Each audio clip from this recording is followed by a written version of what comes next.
Students next हमारे पास जो molecular level के बाद लेवल आता है वो है ऑर्गेनेली लेवल। स्टूडेंट्स ऑर्गेनेली हमारे पास क्या होती हैं? ऑर्गेनेली हमारे पास आर एक्चुअली, पहले इसकी डेफिनेशन देख लेते हैं। ऑर्गेनेलीज आर सब सेलुलर स्ट्रक्चर्स। स्टूडेंट्स ये सेल के अंदर पाई जाते हैं, जिस तरह एटम के अंदर सब एटॉमिक पार्टिकल्स हैं, सिमिलरली सेल के अंदर सब सेलुलर पार्टिकल्स हैं, सब सेलुलर स्ट्रक्चर्स पाए जाते हैं। किसके अंदर? सेल के अंदर, जो कि एक सेल के अंदर होते हैं। तो दीज सब cellular structures are called organelles. इन सब सेलुलर स्ट्रक्चर्स को क्या कहा जाता है? ऑर्गेनेलीज। स्टूडेंट्स ऑर्गेनेलीज बनती कैसे हैं? मैंने आपको बताया था कि लेवल्स ऑफ ऑर्गेनाइजेशन में हर पिछला लेवल अगले लेवल को बनाता है। तो इससे पिछला लेवल मॉलिक्यूलर लेवल था। तो organelles are formed by the assemblage of molecules.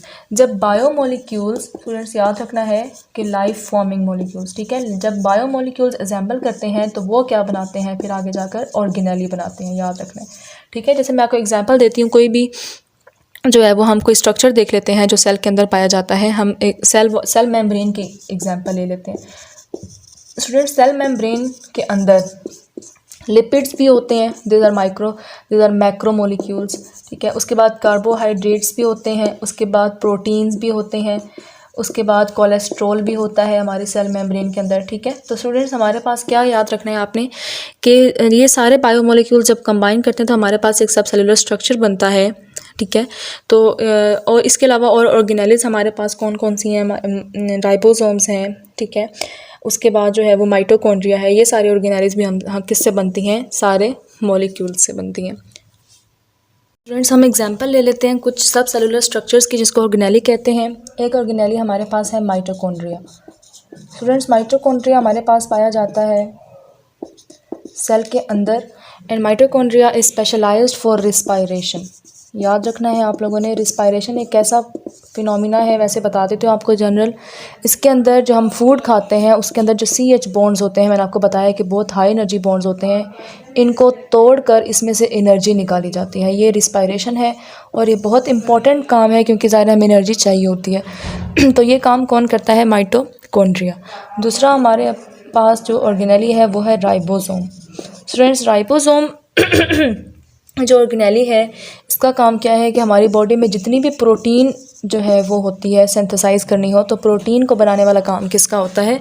Ribosome का। तो ये दो ऑर्गेनेलीज हैं।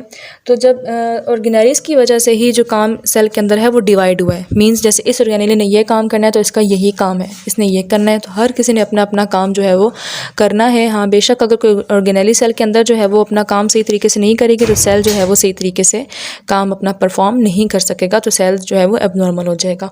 तो ऑर्गेनेलीज जो है वो मिलकर बनती हैं किससे? मॉलिक्यूल से। और ऑर्गेनेलीज जब आपस में मिलती हैं, मींस कि ये एक सेल है, इस सेल के अंदर सारे ऑर्गेनेलीज मौजूद हैं। तो इन सारी ऑर्गेनेलीज के मिलने से जो एक पूरा स्ट्रक्चर बनता है, इसको हम क्या बोलते हैं? सेल। इसका मतलब स्टूडेंट्स नेक्स्ट लेवल होगा हमारे पास ऑर्गेनाइजेशन का, वो क्या है? सेल लेवल है, क्योंकि cell is an assemblage of is a cluster of cell is an organization of organelle। Cell किससे मिलकर बनता है? ऑर्गेनेली से। मीन्स जब ये ऑर्गेनेलीज आपस में मिलती हैं सारी, तो क्या बनता है? एक सेल बनता है। स्टूडेंट्स हमारे पास जो नेक्स्ट लेवल ऑफ ऑर्गेनाइजेशन है वो है सेल लेवल। स्टूडेंट्स याद रखना है कि ऑर्गेनेलीज आर सब cellular structures and when they assemble, means जब ऑर्गेनेलीज इकट्ठी होती हैं, दे फॉर्म सेल। वो क्या बनाती हैं? फिर सेल बनाती हैं। तो हम लोग कह सकते हैं कि cell are actually unit of life. Cell के बारे में क्या कहा जाता है कि cells are unit of life, means की ज़िंदगी की इकाई हैं, मीन्स कि इन्हीं पर ज़िंदगी जो है वो क्या कर रही है? पूरी बेस कर रही है। स्टूडेंट्स सेल अब हमारे पास जो है वो दो तरह के होते हैं ऑर्गेनिजम्स। एक हमारे पास होते हैं ऑर्गेनिज्म यूनिसेलुलर। स्टूडेंट्स इनके अंदर जो ऑर्गेनिज्म है उसका सिर्फ एक ही सेल होता है, उसके अंदर ऑर्गेनेलीज होती हैं कुछ, और बस ये एक ऑर्गेनिज्म है पूरा। जिस तरह मैं आपको बैक्टीरिया की अगर एग्जांपल दूं, तो बैक्टीरिया जो है वो हमारे पास सिर्फ यूनिसेलुलर ऑर्गेनिज्म है, ठीक है। सारे प्रोकैरियोट्स जो है वो मैक्सिमम यूनिसेलुलर ही हैं, सारे प्रोकैरियोट्स, ठीक है। उसमें बैक्टीरिया आ जाता है, साइनो बैक्टीरिया आ जाता है। तो ये क्या है? ये यूनिसेलुलर ऑर्गेनिज्म, इनका सिर्फ एक सेल होता है, ठीक है। और स्टूडेंट जो दूसरी टाइप है हमारे पास वो है मल्टी सेलुलर ऑर्गेनिजम्स। स्टूडेंट्स याद रखना है कि multicellular organisms consist of many cells, millions and trillions of cells, ठीक है। इनके अंदर क्या होते हैं? बहुत ज़्यादा सेल्स होते हैं। अगर हम बात करें कि कौन है मल्टी सेलुलर? तो स्टूडेंट्स हम, ठीक है, मीन्स के प्लांट्स भी हैं और एनिमल्स भी, ये क्या है? मल्टी सेलुलर ऑर्गेनिजम्स हैं, ठीक है। तो स्टूडेंट्स हमारे अंदर बहुत ज़्यादा सेल्स होते हैं, ठीक है। तो प्रोकैरियोट्स के अंदर मैंने आपको क्या बताया कि सिर्फ यूनिसेलुलर ऑर्गेनिज्म है, मीन्स के पूरा ऑर्गेनिज्म सिर्फ एक ही सेल पर मुश्तमिल होता है। लेकिन फंजाई, कुछ फंजाई भी, ठीक है, मैनी फंजाई, वरना कुछ फंजाई यूनिसेलुलर भी होते हैं, मैनी फंजाई, ठीक है। और एनिमल्स और प्लांट्स वो क्या हैं? मल्टी सेलुलर है, means they are made up of many many many many number of cells, ठीक है स्टूडेंट। सेल किससे मिलकर बनता है? ऑर्गेनेली से। अब हमने नेक्स्ट लेवल पढ़ना है, तो इसका मतलब कि सेल आपस में मिलकर कुछ बनाएंगे, ठीक है। ऑर्गेनेलीज ने मिलकर क्या बनाया? सेल। सेल ने अब मिलकर क्या बनाना है वो हम नेक्स्ट लेवल पढ़ लेते हैं। स्टूडेंट सेल मिलकर हमारी बॉडी के अंदर बनाते हैं टिश्यूज़, ठीक है। अब क्या होता है कि मल्टी सेलुलर ऑर्गेनिजम्स के अंदर, ठीक है, क्योंकि मल्टी सेलुलर में ही बात याद रखनी है कि सेल्स मिलते हैं, क्योंकि उनमें ज़्यादा सेल्स होते हैं। मल्टी सेलुलर जो ऑर्गेनिजम्स हैं, ठीक है, जैसे कि फंजाई है, प्लांट्स हैं, एनिमल्स हैं, इनके अंदर क्या करते हैं? सेल्स कंबाइन करते हैं, ठीक है। डिफरेंट सेल्स होते हैं, वो क्या करते हैं? कंबाइन करते हैं और सेल्स मिलकर क्या बना देते हैं? टिश्यू बना देते हैं। इसको हम बोलते हैं सेल इज़ एन एग्रीगेशन या assemblage of tissue is an assemblage of cells combine to form tissue. Students याद रखना है कि इन सेल्स का आपस में रिलेटेड काम होता है, ठीक है, तभी वो एक टिश्यू का काम बनता है।